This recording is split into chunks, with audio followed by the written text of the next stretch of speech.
नमस्कार प्यारे बच्चों, कैसे हैं आप सब। बहुत बहुत स्वागत है आप सभी का हमारे आपके अपने चैनल लर्न विद आशुतोष में। बच्चों, पिछली क्लास में हमने एनालॉजी के बारे में आपसे डिस्कस किया था। एनालॉजी में हमने फर्स्ट क्लास में ये आप पढ़ाया था कि इसमें बेसिकली 3 चीज़ों पर ये आपका एनालॉजी आधारित होता है। एनालॉजी में जो फर्स्ट थिंग जिस पर आधारित होती है आपकी वो क्या है, हिंदी के शब्द। हिंदी के शब्द में आपका पहले का रिलेशन दूसरे से बताएगा और दूसरे का रिलेशन आपको तीसरे से निकालना रहता था। उसी तरह से हिंदी के शब्दों के अलावा आपके इंग्लिश के अल्फ़ाबेट्स रहते थे। जैसे ABCD आपको दे दिया, ए का रिलेशन आपको B से बताएगा, B का रिलेशन C से बताएगा, या फिर ग्रुप्स में 3 के या 4 के ग्रुप्स में भी दे देगा। या ABCD का अगर रिलेशन DEFG से है तो फिर HIJ का रिलेशन किससे होगा। इस तरह से क्वेश्चन उसमें बनाते हैं। और जो आपके मैथ्स से रिलेटेड रहते हैं यानी कि नंबर्स से, वो नंबर्स में भी रिलेशन ऐसा रहता है कि जैसे मान लो 16 का संबंध 4 से है तो 25 का संबंध किससे होगा। तो 16 का हम जो रिलेशन निकालते हैं, जैसे अगर हम 16 का अंडर रूट करते हैं तो क्या 4 आता है, और 25 का अगर हम अंडर रूट करते हैं तो 5 आता है। तो इसी तरह से हमें क्या करना, सदृशता में यानी कि एनालॉजी में एक का रिलेशन दूसरे से जो होता है वही रिलेशन हमें थर्ड का फोर्थ से निकालना रहता है। बच्चों, आज हमारी सेकंड क्लास है और सेकंड क्लास में हम क्या करेंगे, एनालॉजी के हिंदी पर आधारित कुछ प्रश्नों को हम हल करेंगे, जिनमें से हम ऑप्शंस को देखते हुए उनसे रिलेटेड और भी चीज़ों को इसमें डिस्कस करेंगे। बच्चों, क्लास में लास्ट तक आप बने रहिएगा, क्योंकि ये जो 4 ऑप्शन हमने दिए, क्वेश्चन तो हमारे पास केवल 10 ही हैं, लेकिन इन 10 में मैं आपसे वादा करता हूँ कि कम से कम आपके 20 से 25 क्वेश्चन आपके इनमें ऑप्शंस को लेके तैयार होंगे। इस 10 मिनट की छोटी सी क्लास में आपके 20 से 25 क्वेश्चन क्विक रिविजन टाइप में आपके हो जाएंगे, जिसके बेसिस पर आप इनमें ये भी चेक कर सकते हैं कि जैसे जो 10 क्वेश्चन हमने आपको दिए हैं वो इनमें से आपके कितने सही जाते हैं। ठीक बच्चों, क्लास को हम आगे बढ़ाएं इससे पहले मैं आपसे कहना चाहूँगा कि जो बच्चे पहली बार हमारी इस क्लास को या हमारी इस वीडियो को देख रहे हैं वो हमारे इस चैनल को सब्सक्राइब जरूर करें, ताकि इसी तरह के आपको ढेर सारी वीडियोज़ की इन्फॉर्मेशन आपको मिलती रहे। बच्चों, सबसे पहले फर्स्ट क्वेश्चन आपका है, इसमें कह रहा है कि अगर लाल झंडा का संबंध खतरे से है, यानी कि लाल झंडे का संबंध जो किससे है, खतरा से, तो काला झंडा का संबंध किससे होगा। बच्चों, पहला ऑप्शन दिया है प्रगति, दूसरा है नकारना, तीसरा है विरोध और चौथा है मजबूती। बच्चों, आपको बता दूं कि आए दिन आप देखते होंगे कि जो धरना और प्रदर्शन हो रहते हैं उसमें बहुत से बच्चे क्या हैं, छात्र संघ के बच्चे रहते हैं जो काली पट्टी हाथ पर बांधकर धरना प्रदर्शन करते हैं। कुछ वकील हैं जो विरोध दर्शाते हैं काली पट्टी बांधकर। आए दिन आप पेपर या न्यूज़ में देखते होंगे कि विद्यार्थियों ने काली पट्टी बांधकर विरोध जताया। तो जो पहले क्वेश्चन का आंसर वो बनेगा, क्या बनेगा आपका, काला झंडा वो किसका, विरोध का प्रतीक है। ठीक है, ये आपका विरोध जताने के लिए लोग काली पट्टी अपने हाथों पर बांध के विरोध जताते हैं। क्वेश्चन नंबर 2 कह रहा है कि विक्टोरिया क्रॉस का अगर संबंध सौर से है तो जैतून की पत्ती का संबंध किससे होगा। बच्चों, आपको बता दें कि विक्टोरिया क्रॉस जो है वो सौर यानी बहादुरी के लिए माना जाता है, और जो जैतून की पत्ती होती है वो शांति का प्रयोग किसके लिए किया जाता है, वो शांति के लिए। क्वेश्चन नंबर 3 कह रहा है पाश्चुरीकरण का अगर संबंध लुई पाश्चर से है तो वायुयान का संबंध किससे है। बच्चों, आपको बता दें कि जो पाश्चुरीकरण है इसकी खोज लुई पाश्चर नामक वैज्ञानिक ने की थी। और पाश्चुरीकरण एक ऐसी प्रक्रिया है जिसमें हम क्या करते हैं, तरल पदार्थ को उबालकर उसमें जो उपस्थित बैक्टीरिया या जो वायरस होते हैं उनको हम नष्ट कर देते हैं। यही विधि आपकी क्या, पाश्चुरीकरण है। पुराने समय में आपको बच्चों अगर पता होगा तो जो डॉक्टर्स वगैरह रहते थे उनके पास सिरिंज वगैरह रहती थी, तो पहले ये डिस्पोजेबल वाली सिरिंज और निडल नहीं आती थी।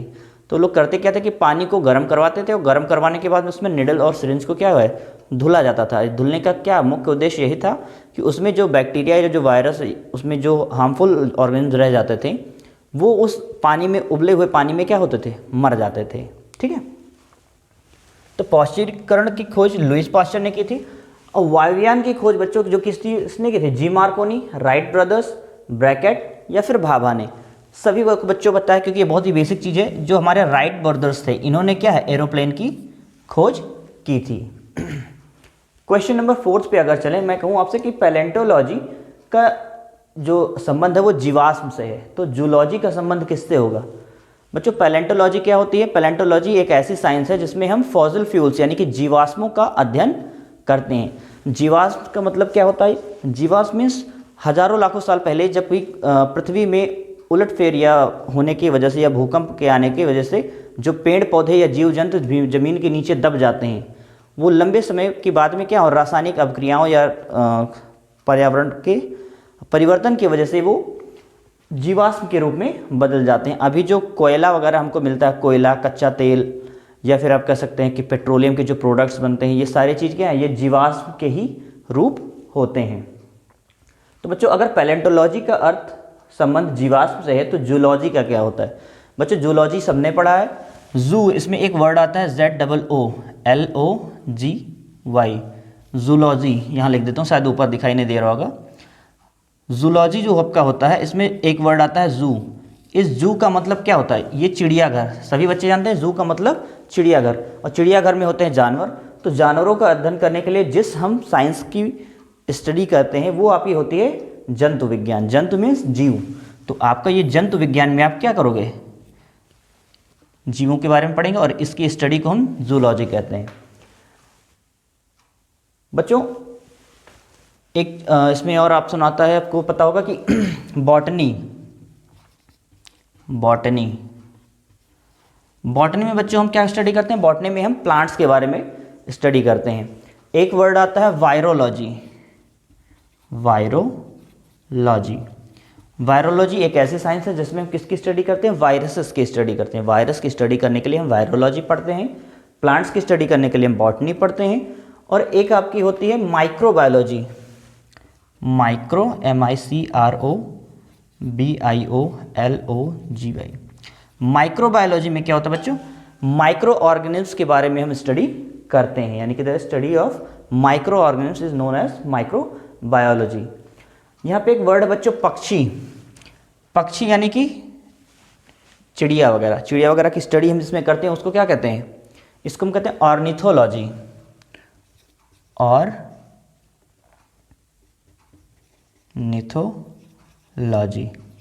ऑर्निथोलॉजी में हम बर्ड्स की स्टडी करते हैं। नेक्स्ट क्वेश्चन आ जाते हैं बच्चों। क्वेश्चन नंबर 5 कह रहा है कि अगर हम नीग्रो शब्द का इस्तेमाल अफ्रीका, यानी कि अगर नीग्रो का संबंध अफ्रीका से है तो रेड इंडियन का संबंध किससे होगा? बच्चों नीग्रो जो होते हैं वो अफ्रीका में पाए जाने वाले ऐसे इंसान जो काफ़ी काले होते हैं, काले इंसानों को वहाँ पे नीग्रो कहते हैं, ये अफ्रीका में पाए जाते हैं। और रेड इंडियन ये वर्ड उन लोगों के लिए इस्तेमाल किया जाता है जो कहाँ पे रहते हैं? अमेरिका, श्रीलंका, रूस या फिर जापान। तो बच्चों इसका सही जो आंसर होगा वो आपका क्या है? अमेरिका है। अमेरिका में रहने वाले लोगों के लिए हम रेड इंडियन वर्ड का इस्तेमाल करते हैं।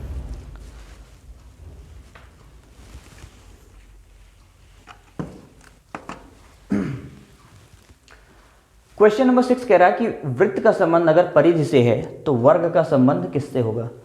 बच्चों वृत्त सबको पता है, वृत्त मीन्स क्या होता है? सर्कल। ये है आपका गोला। इस सर्कल के बीचों बीच में जो रहता है उसको हम क्या कहते हैं? ये कहलाता है आपका सेंटर, CENTRE, सेंटर। और इसके बाहर का जो रास्ता होता है इसको हम कहते हैं परिधि। बच्चों इसको सेंटर को हिंदी में आप केंद्र भी कह सकते हैं, ठीक है। और परिधि को इंग्लिश में क्या कहते हैं? सरकमफ्रेंस। इस केंद्र से और इस परिधि की जो दूरी होती है इसको बच्चों हम कहते हैं R से इसको डिनोट करते हैं, नाम देते हैं इसको रेडियस, RADIUS, रेडियस। या इसी को हिंदी में बच्चों क्या कहते हैं? रेडियस को व्यास की त्रिज्या कहते हैं। और त्रिज्या जो होती है वो क्या होती है? व्यास की आधी होती है। अगर इस लाइन को हम यहाँ तक मिला दें, यानी कि ये पूरी लाइन अगर कर दें तो ये आपकी क्या हो जाती है? व्यास। इसको हम कहते हैं व्यास। व्यास को इंग्लिश में बच्चों कहते हैं क्या? डायामीटर, ठीक है। Diameter, DIAMETER। डायमीटर को हम D से डिनोट करते हैं। और डायमीटर जो हमेशा होता है वो क्या होता है? ये D हमेशा क्या होता है? 2 × R। ये हमेशा रेडियस का दोगुना होता है। अगर हम त्रिज्या को दोगुना कर दें तो हमें व्यास मिल जाता है। तो बच्चों वृत्त का संबंध अगर परिधि से है तो वर्ग का संबंध किससे होगा? बच्चों वर्ग भी आपको पता है। वर्ग क्या होता है? एक जिसकी चारों भुजाएं बराबर, यानी कि ये भुजा आमने सामने, यानी कि चारों तरफ की भुजाएं क्या आपस में बराबर, वही तो आपके क्या है? वर्ग कहलाता है।